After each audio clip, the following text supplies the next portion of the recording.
নির্বাচনের তফসিল ঘোষণাকে কেন্দ্র করে ইসির সভা আজ।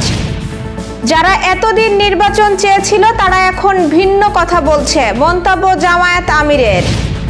2-4টা আসনের জন্য কারোর সাথে জোট করব না, বললেন নূর।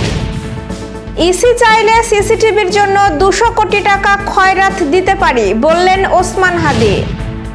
মুর্শিদাবাদে বাবরি মসজিদের ভিত্তিপ্রস্তর স্থাপন নামকরণে আপত্তি আছে, বললেন শুভেন্দু অধিকারী। দর্শক, গ্রামের কাগজের সকালের খবরে আপনাকে স্বাগত। শুনছিলেন প্রধান শিরোনাম, এছাড়াও রয়েছে রাশিফল। এবার চলুন যাওয়া যাক মূল আয়োজনে।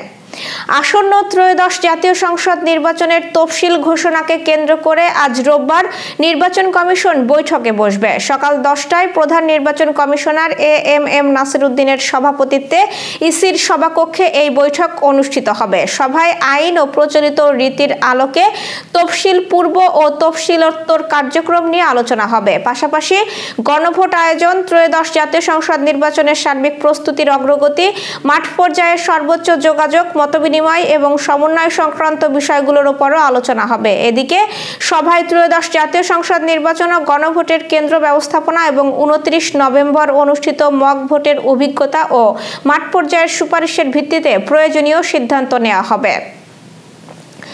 এতদিন যারা নির্বাচন চেয়েছিল তারা এখন ভিন্ন কথা বলছে বলে মন্তব্য করেছেন জামায়াতে ইসলামীর আমির শফিকুর রহমান। তারা প্রথমে গণভোটে রাজি ছিল না, পরে সরকারকে জাতীয় নির্বাচনের সঙ্গে একই দিনে গণভোট আয়োজনে সরকারকে বাধ্য করেছে বলে দাবি করেছেন তিনি। শনিবার বিকেলে সিলেট নগরীর আলিয়া মাদ্রাসা মাঠে ইসলামপন্থী ও সমমনা 8 দলের বিভাগীয় সমাবেশে প্রধান অতিথির বক্তব্যে শফিকুর রহমান আরও বলেন, এতদিন যারা নির্বাচন চায় বলে জনগণকে পাগল করে তুলেছিল তারা এখন ভিন্ন সুরে কথা বলছে। এই লক্ষণ ভালো নয়। তারা হয়তো বুঝতে পেরেছে তারা যে সমস্ত কর্মকাণ্ড করেছে জনগণ তাদেরকে লাল কার্ড দেখানোর জন্য প্রস্তুত রয়েছে। গণঅভ্যুত্থানে শেখ হাসিনা সরকারের পতনের পর রাষ্ট্র সংস্কারের উদ্যোগের মধ্যে প্রয়োজনীয় সংস্কার দ্রুত শেষ করে নির্বাচন দেওয়ার দাবি জানায় বিএনপি। তবে শুরুতে গণভোটের বিরোধিতা করেছিল দলটি। বিএনপি নেতারা বলেছিল, বিদ্যমান সংবিধানে গণভোটের বিধান নেই, আগামী সংসদ বিধান যোগ করার পরেই কেবল গণভোট আয়োজন করা সম্ভব। পরে অবস্থান পরিবর্তন করে জাতীয় নির্বাচনের সঙ্গে একই দিনে গণভোটের দাবি করে বিএনপি। তবে জামায়াত সহ তার মিত্র দলগুলো গণভোট আগে করার দাবিতে রাস্তায় নামে। গণ অধিকার পরিষদের সভাপতি নুরুল হক নূর বলেছেন, আওয়ামী লীগের আমলে শেখ হাসিনা আমাদের আসন অফার করেছিলেন, টাকা দিতে চেয়েছিলেন, কিন্তু আমরা ফ্যাসিবাদের সঙ্গে আপোষ করিনি। আমরা 2-4টা আসনের জন্য কারো সঙ্গে জোট করব না। যদি দেশের প্রয়োজনে জোট করি তাহলে তার ন্যায্যতার বিচারে সম্মানজনক ও আসন সমঝোতার ভিত্তিতে হবে। ব্রাহ্মণবাড়িয়া জেলার নবীনগর উপজেলার নবীনগর পাইলট সরকারি উচ্চ বিদ্যালয় মাঠে আয়োজিত জনসভায় প্রধান অতিথির বক্তব্যে একথা বলেন তিনি। ইলেকশন কমিশন চাইলে 200 কোটি টাকা খয়রাত দিতে পারবেন বলে মন্তব্য করেছেন ইনকিলাব মঞ্চের মুখপাত্র ও ঢাকা 8 আসনে এমপি প্রার্থী শরীফ ওসমান হাদি। জাতীয় প্রেস ক্লাবে ইলেকশন ওয়ার্কিং অ্যালায়েন্স আনুষ্ঠানিক আত্মপ্রকাশ এবং জাতীয় নির্বাচন 2026 চ্যালেঞ্জ ও করণীয় শীর্ষক গোলটেবিল আলোচনায় তিনি একথা বলেন। শরীফ ওসমান হাদি বলেন, 200 কোটি টাকার কারণে যদি নির্বাচনে সিসিটিভি ক্যামেরা ব্যবহার না করা হয়, ইলেকশন কমিশন চাইলে আমি খয়রাত করতে পারি। আমরা 200 কোটি টাকা খয়রাত ম্যানেজ করে দেব। খয়রাত কোনো খারাপ শব্দ হিসেবে বলিনি। বৃহত্তর বরিশালে দান সদকাকে খয়রাত বলা হয়। ইলেকশন কমিশন চাইলে যারা রেমিটেন্স যোদ্ধা তারা 200 কোটি টাকার সিসি ক্যামেরা দিয়ে দেবেন। কোরআন তিলাওয়াত ও দোয়া মোনাজাতের মাধ্যমে ভারতের পশ্চিমবঙ্গের মুর্শিদাবাদে বাবরি মসজিদের ভিত্তিপ্রস্তর স্থাপন করা হয়েছে। শনিবার রাজ্যের ভারতপুর বিধায়ক হুমায়ুন কবির এই ভিত্তিপ্রস্তর স্থাপন করেন। তৃণমূল কংগ্রেসের টিকিটে 2021 সালে নির্বাচিত হন তিনি। বাবরি মসজিদ নির্মাণের ঘোষণা দেওয়ায় তাকে দল থেকে সাময়িকভাবে বহিষ্কার করেছে তৃণমূল। তবে দলীয় সিদ্ধান্ত উপেক্ষা করেই আদালতের রায়ের ভিত্তিতে তিনি ঘোষণা বাস্তবায়ন করেন।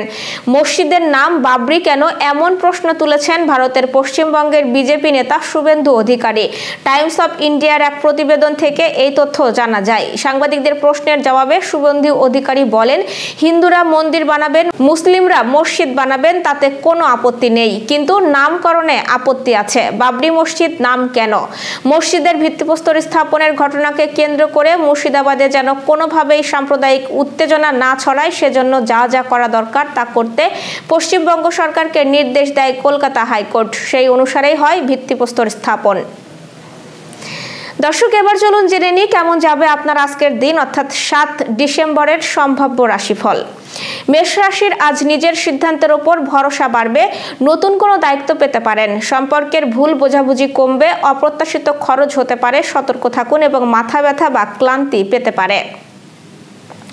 বৃষ রাশির পারিবারিক সমস্যার সমাধান হয়ে যাবে, স্থির সিদ্ধান্ত নিলে লাভ হবে, সঙ্গীর প্রতি সময় দিন, বিনিয়োগে ভালো ফলের সম্ভাবনা রয়েছে এবং ঘুম কম হলে প্রভাব পড়তে পারে। মিথুন রাশির বন্ধুদের সহায়তায় নতুন পরিকল্পনা সফল হবে, যোগাযোগ বৃদ্ধি পাবে, প্রেমে মিষ্টি মুহূর্ত আসবে, বাড়তি আয় হতে পারে এবং সর্দি কাশির সমস্যা হতে পারে। কর্কট রাশির নিজের আবেগ নিয়ন্ত্রণে রাখতে হবে, গৃহস্থালির কাজে ব্যস্ততা বাড়বে, পুরানো স্মৃতি মনে পড়ে মন খারাপ হতে পারে এবং বড় কেনাকাটা এড়িয়ে চলুন। সিংহ রাশির কর্মজীবনে বড় সুযোগ এবং আত্মবিশ্বাস বাড়বে, সম্পর্ক আরো ঘনিষ্ঠ হবে, আর্থিক বকেয়া টাকা ফিরে আসতে পারে এবং শরীরে শক্তি ধরে রাখুন, হালকা ব্যায়াম করুন। কন্যা রাশির পরিকল্পনা বাস্তবায়নের উপযুক্ত দিন আজ, দক্ষতা প্রকাশের সুযোগ মিলবে, নতুন সম্পর্কের সম্ভাবনা আছে, আয়ের পাশাপাশি ব্যয়ও বাড়বে এবং পেটের সমস্যা দেখা দিতে পারে। তুলা রাশির কূটনৈতিক ক্ষমতা প্রশংসা পাবে, দলগত কাজে সাফল্য মিলবে, শুরুর ভুল বোঝাবুঝি দূর হয়ে যাবে এবং সঞ্চয়ের সুযোগ তৈরি হবে, পাশাপাশি মানসিক চাপ কমবে। বৃশ্চিক রাশির কোনো গোপন বিষয় উন্মোচন হতে পারে, সতর্ক দৃষ্টি রাখুন, আবেগের ওঠানামা বাড়বে, লভ্যাংশ পাওয়ার ইঙ্গিত রয়েছে এবং রাগ নিয়ন্ত্রণ না করলে সমস্যা দেখা দেবে। ধনু রাশির ভ্রমণ ও জ্ঞান অর্জনের সুযোগ রয়েছে, সুখবর আসতে পারে, সঙ্গীর কাছ থেকে চমক পাবেন, টাকার লেনদেনে সতর্কতা প্রয়োজন এবং পিঠে ব্যথা হতে পারে। মকর রাশির কর্মস্থলে দক্ষতার প্রমাণ দেবেন, বুদ্ধি ও পরিশ্রমের মূল্য পাবেন, সঙ্গীর সাথে ভবিষ্যৎ পরিকল্পনা বেশ ভালোই হবে, ঋণ সংক্রান্ত ঝামেলা কমবে এবং অতিরিক্ত শীতল পরিবেশ এড়িয়ে চলুন। কুম্ভ রাশির নতুন মানুষ ও সুযোগের সাথে পরিচয় হবে, সৃজনশীল কাজে সাফল্য মিলবে, দীর্ঘদিনের ভুল দূর হওয়ার সম্ভাবনা রয়েছে, অর্থ প্রবাহ বাড়বে কিন্তু সঞ্চয়ে মনোযোগ দিন এবং চোখের যত্ন নিন। মীন রাশির আত্ম উন্নয়ন ও আধ্যাত্মিক ভাবনা বেশি আসবে, দূরত্ব তৈরি হলেও দ্রুত কাটবে, আয় বাড়বে তবে বিলাসী খরচ নিয়ন্ত্রণ চাই, পানি কম খেলে সমস্যা বাড়তে পারে। দর্শক, এই ছিল এখনকার আয়োজন। আগামীকাল ঠিক একই সময়ে সকালের খবর দেখতে ও জানতে চোখ রাখুন গ্রামের কাগজের ইউটিউব চ্যানেল ও ফেসবুক পেজে। আর প্রতিদিনের খবরের আপডেট পেতে গ্রামের কাগজের ইউটিউব চ্যানেল সাবস্ক্রাইব এবং ফেসবুক পেজ ফলো করে রাখতে ভুলবেন না। আমাদের পরবর্তী খবর দেখুন বেলা 2:30টায়। শুভ বিদায়।